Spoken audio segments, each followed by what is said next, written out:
Article 60.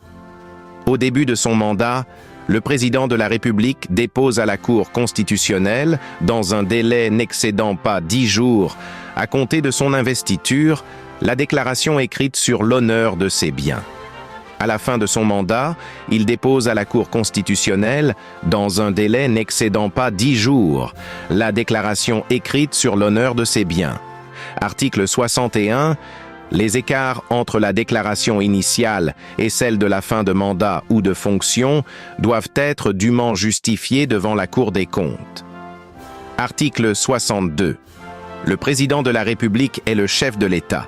Il incarne l'unité nationale. Il veille au respect de la Constitution, des traités, conventions et accords internationaux, des lois et des décisions de justice.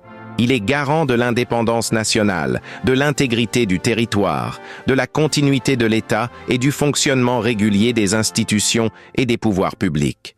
Il est le commandant en chef des forces armées. Il est responsable de la défense nationale et préside le Conseil supérieur de la défense nationale. Il est le protecteur des arts et des lettres. Il est le grand maître des ordres nationaux du mérite. Article 63. Le président de la République oriente et contrôle la mise en œuvre de la politique de la nation. Article 64.